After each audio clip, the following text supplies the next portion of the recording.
Hey, car's home, buddy. What do you think? Hello. Welcome back.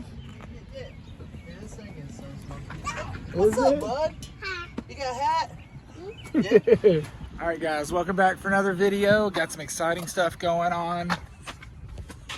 Bam! Corvette's back. Connor dropped it off last night. He got the rear diff put in. He got the whole fuel issue taken care of, which was a nightmare. Just very hectic. Like, these cars are notorious for like fuel sending units going out, for catching fire, burning to the ground, and I just didn't want to mess with all that. I didn't want to take a chance on losing a car, even though I only have $85 in it. But yeah, so he was gonna swap over the crossover tube and all the fuel lines in the tank when he was doing the sending unit, and Chevy has discontinued them indefinitely, so we can't even get a hold of them. No aftermarket companies are producing them yet, or if they ever will. So he ended up swapping everything to AN lines. It is pretty sick that everything switched over to AN, but I was like, man, it kind of sucks that we spent all that money on like fuel lines and fittings and stuff, and you can't even see it. Like, it's all hidden under the car. Now that I got it back, I'm gonna try to bust ass and get some things done on it, because there's a drift event coming up this weekend I really want to make it to.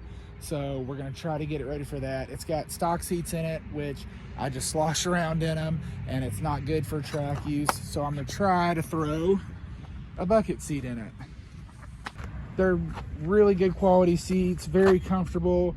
They're the XL, so they fit my big ass. But yeah, so first step, we're gonna try to get the seat in. So I need to get the old one out. It looks like it should unbolt down there, and move this up some. Yeah, I'll probably have to pop these off, and there's probably the mounting bolts to the floorboard should be right there. And then I got new floor mounts that are made for these cars, because they don't make a lot of them, but I found a couple companies that made some good quality looking ones that bolt the seat to the floor, so that way I don't hit my head up here. Yeah, so I don't hit my head on the roof, because I am like 6'3", so this will allow me to sit like on the floor, have more room, especially if I ever add a roll cage to it, because a lot of people have issues with cages in these cars. Once you add a cage or anything, it's just, you're taking so much room from a car that's already too small. But I'm ready. All right, I'm gonna set the camera up, and we'll try to knock out getting the seat out, see what all tools I need, and get this puppy in there. All right, yeah, like I was thinking, these little covers for the mounting bolts were just, you know, they popped off a little flathead. GM fastener, what they use on everything on the car. Use these for bumpers and everything. And then under that, you've got a 15 mil bolt in the floor.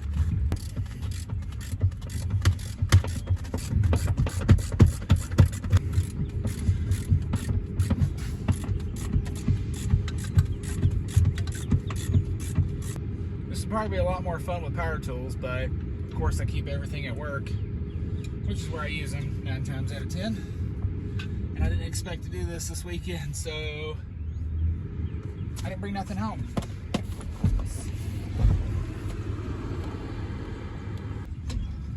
Get the seat out of the way.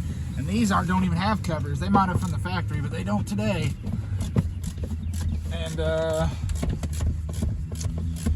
yeah, they're just straight down in the floorboard. 2 more 15 mils. Pretty common seat setup. I like working on a 240 again. So people say these are the new 240s.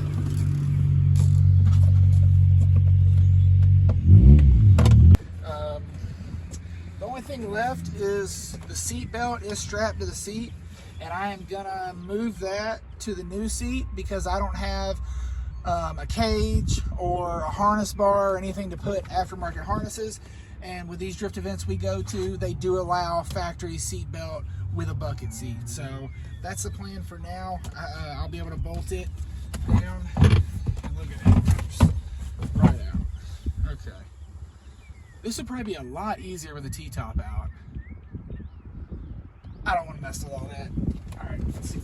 All right, so I got the seat twisted enough that I can get to the seat belt mount here, because with it being mounted up here to the frame, it ain't coming out with the seat. So try not to scratch anything up too bad.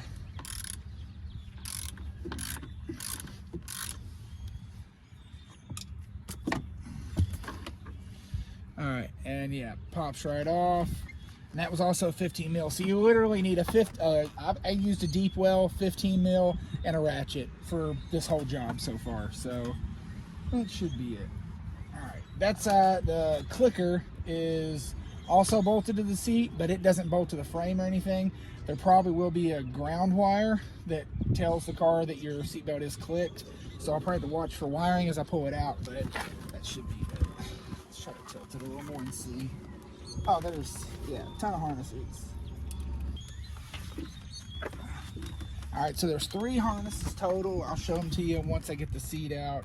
But pretty easy, just clip or pull the sides apart and it pops right off. All right, let me snag this out of here, not tear nothing up.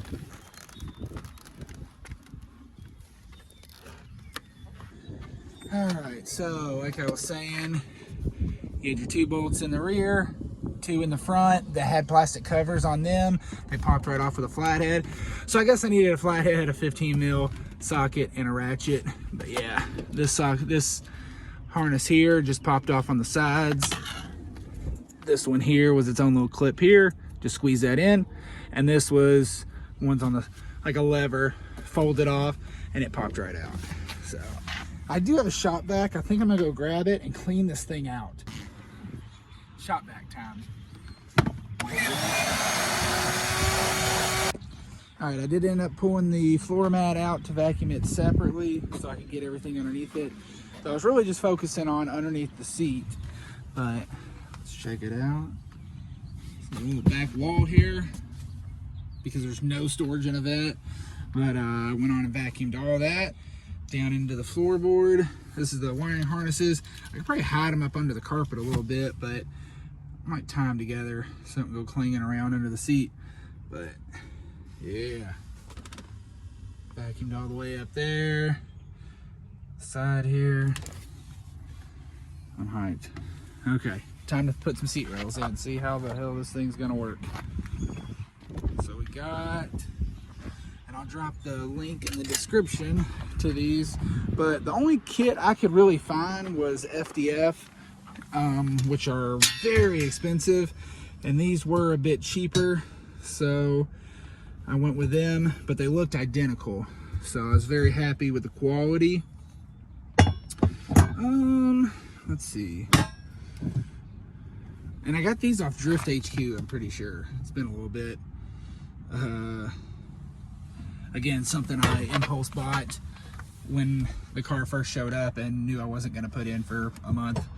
But I need to look. You might have more adjustment up front, so if you want to tilt the seat, which I usually want to tilt the seat, so I'm not sitting so straight up, especially in a car like this with no, roof. I'll want it tilted back some to give me more headroom, but at the same time, if I put them in backwards like this, that'll probably allow me to bolt the seat belt there. No, that's what these are for. Okay, sick.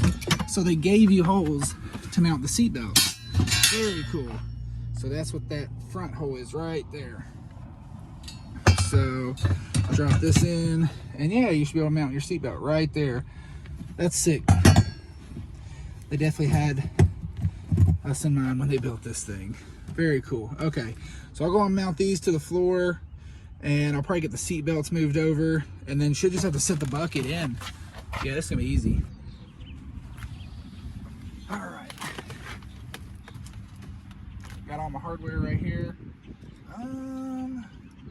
One issue, I think, for the seat belts, though, that was a stud out of the seat, so I'll probably take one of these to work and try to match up a bolt to put a bolt through it. Yeah, for this right here. So that's gonna be the only issue I see, is you're gonna have to get a little bit of hardware. This is probably like an M12, probably like an M10 by 1.5, 1.25 or something. So match that up.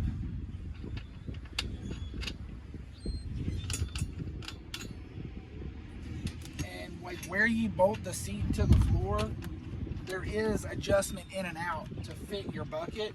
So I'll probably leave those loose so I can slide them where I need my bucket.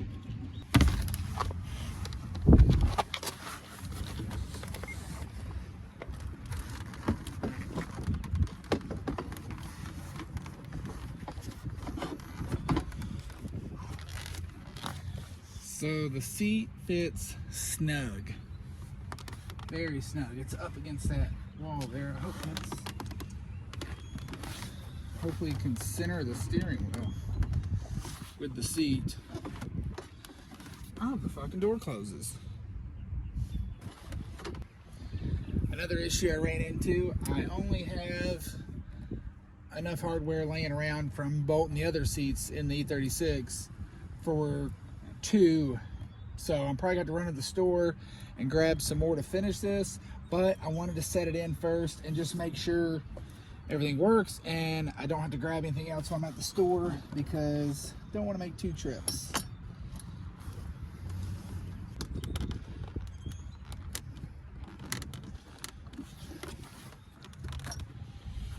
Dude, I hope this door closes because look at that. Like, this is poking out a bit. I don't know how it's gonna work. Let's see.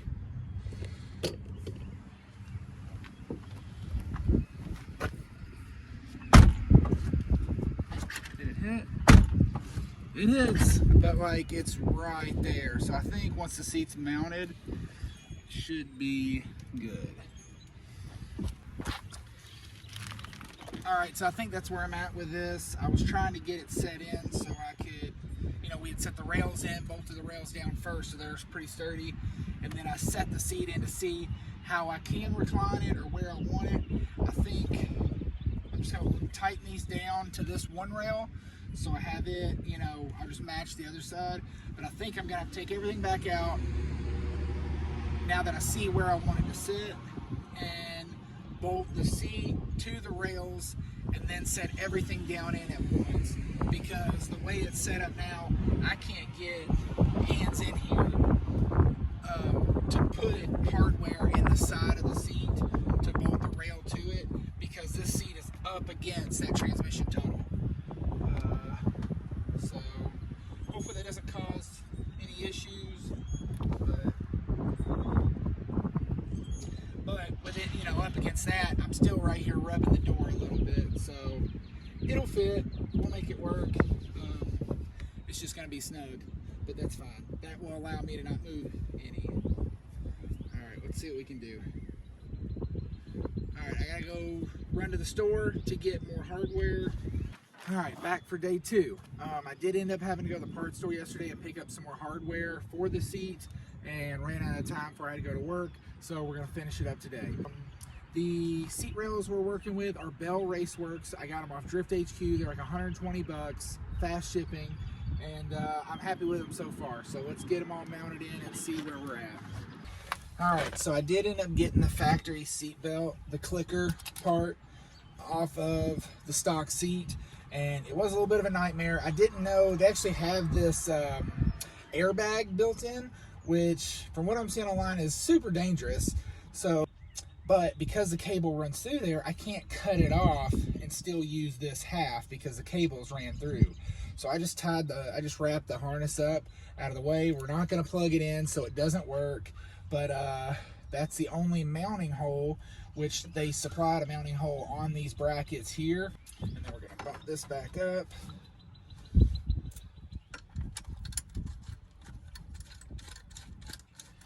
And yeah, I never use power tools on the seat itself. The only reason I use a power tool for this back here is because the nut it goes into does free spin, and it's part of that clicker. So I had to kind of give it some oomph. But yeah, going into the seat, a lock washer will hold it tight.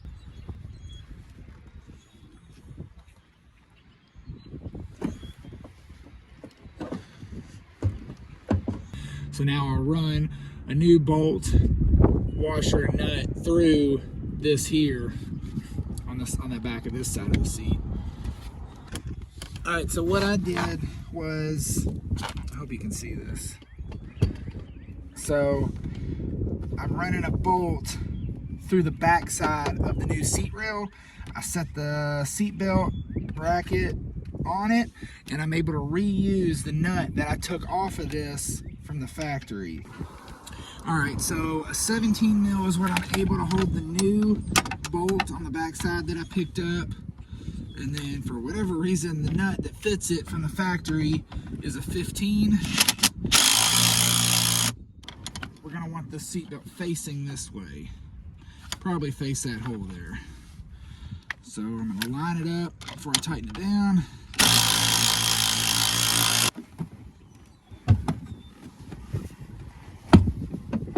All right, so I got my nuts. I'm gonna try to get on the rear. And yeah, they do not give you any room.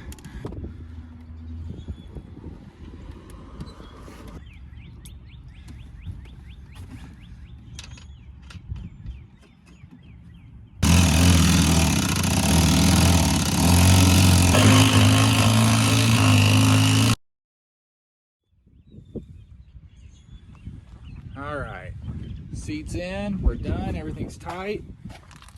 It was a bear. I wouldn't want to do it again, but I got the seat belt laying how I want it.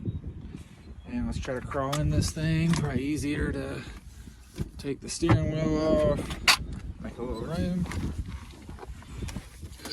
Probably should have taken my wallet out of my back pocket, but we're in. Like I said, the door is gonna hit this right here. Let's see. It's like, I mean, it's touching, but it's like not shoving on it too bad to where it affects the door closing. But that's tight. It's up against the transmission tunnel, like rubbing a little bit, which, like I said, this is a big seat. I got like the XL, extra large, because I am like 6'3", 245 pounds. So, yeah, I think it fits good. I can reach the pedals pretty good. My legs are a little stretched out. I probably could move the seat forward some, but I'm happy with where it's at. I guess let's put the steering wheel back on, get the full effect. One-handed. There we go. All right, we're in. Yeah, I like it. We're in. I'm pretty comfortable. I think I have my helmet. I need to try it on, but I feel like I have enough room to have a helmet on. I can still see over the hood pretty well. Yeah, definitely a small car. I'm excited. Just go over a few things with y'all real quick. Things you'll need to get this job done. I used a 13 mil, 15 mil, and a 17 millimeter wrench and socket with a 3/8 drive ratchet. I was able to take a lot of the hardware apart with the ratchet, but I was having to use a wrench for the back two nuts, which those are 15s, and then putting all the hardware in the side. Some things I was having to hold with a 13 while, wrench, while using the ratchet to tighten everything down. All the hardware to hold the seat to the rail is a 13 mil. To the clicker down here, the way that bolts to the side of the seat, it's a really thin nut. And what I did was I sprayed everything down with PB Blaster. I lubricated it really well, and I had to use a 13/16 because it's standard, not metric. Being an American vehicle, I guess, but a 13/16 impact socket that I put on a really long breaker bar, and it was tight, but it's also so thin you need to make sure you're holding that socket, that ratchet down flat, because if you get a little bend in it, it's going to pop off and start stripping it. So highly recommend lubricating it, spraying it down with some PB Blaster or WD-40 or something before you start the job, and then just be easy on it. Go slow because it's going to want to strip out. And then a flathead screwdriver is what you'll need to pop off all the plastic interior pieces to get to the hardware. That's it. Like, it was pretty simple. One thing I'm concerned about is how far down in the seatbelt is. I can reach it with the seatbelt on to pop the seatbelt off, but it is a little sketchy. So long term, or what's next, because this was just a quick install to get me ready for one track day, I'm probably going to end up doing the full harness bar and just going 6-point harness. I wasn't expecting to get that rowdy with this car to start off with, but it's going to end up happening just because I don't like how that seatbelt's in there. But that's the job. Thank you all for watching. I hope this helped you out. I hope you're able to mount a seat in your Corvette if that's what you're watching this for, or if you're just part of the clothing brand and you're here to see what I'm up to. I appreciate you guys watching. Hoodies are still on the website. We're out of medium. We're running low on extra large. I think I only have a couple left. Once they're gone, they're gone. We're not printing any more of these. So check them out. New shirts are ordered that I haven't shown anybody. We're setting up in a few weekends at Import Alliance in Atlanta, and I wanted to drop a new shirt for that. So those are dropping soon. I'm going to take them to the show, set up. That's your first chance to see and buy them. If you're not at Import Alliance in Atlanta, whatever's left, you can check out on the website the week after. But it's like, we're not going to order any more of those either. Whatever is left is what's hitting the website. All right, guys, stay tuned. I think in the next video, I am going to throw the wheels on the car. I'm on the fence about if I want them on before this drift event or if I should wait until I get comfortable with the car, because they are brand new and I don't want to mess them up. But I have a really good tire setup on them for track use, so I think they're going to help me grip up a little bit, and also the rears have really good tread wear to help me get through an entire track day without having to swap tires. So I think I'm going to go on and swap them for that reason, but the wheels that are on the car I don't care about. So if I bash into something, a curb or something, you know, like there's just some drop-offs on this track. So if I'm going to mess up any wheels, I'd want it to be these, but I think I want those better tires to help me out with my first track day in this. So we'll see. If so, I'll be dropping that video next, so keep an eye out for it. Thank you, guys. Check us out on dirty13.com. We're on Instagram, YouTube, Facebook, TikTok. We're on it all. Check us out. Thank you all. Bye.